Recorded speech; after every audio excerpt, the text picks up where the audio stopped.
సాధారణంగా మనం ఇంట్లో నిత్య పూజను చాలా సులభంగా ఎలా చేసుకోవచ్చో తెలుసుకుందాం. స్నానం చేసి శుభ్రమైన బట్టలు ధరించండి. పూజ గదిని లేదా దేవుడి పటాలను చిన్న తడిగుడ్డతో తుడిచి శుభ్రం చేయండి. దేవుడి పటాలకు గంధం, కుంకుమతో బొట్లు పెట్టండి. దీపపు కుందులలో నూనె లేదా నెయ్యి పోసి వత్తులు వేసి వెలిగించండి. దీపానికి నమస్కారం చేస్తూ ఓం దీపజ్యోతయే నమః అని అనుకోండి. పూజ మొదలుపెట్టి ముందు వినాయకుడిని తలుచుకోవాలి.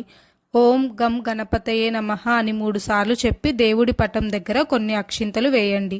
ఒక చిన్న గ్లాసులో నీళ్లు తీసుకొని ఒక పువ్వుతో ఆ నీటిని దేవుడి పటాలపై చల్లండి.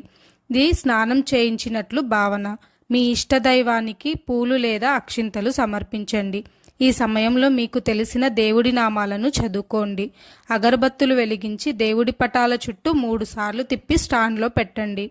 పండ్లు, మిఠాయి లేదా కొంచెం బెల్లం ముక్కను దేవుడి ముందు ఉంచండి. గ్లాసుతో నీటిని నైవేద్యం చుట్టూ తిప్పుతూ ఓం నైవేద్యం సమర్పయామి అని చెప్పండి. కర్పూరం వెలిగించి దేవుడికి చూపించండి. హారతి తీసుకున్న తర్వాత మీ కళ్ళకు అద్దుకోండి.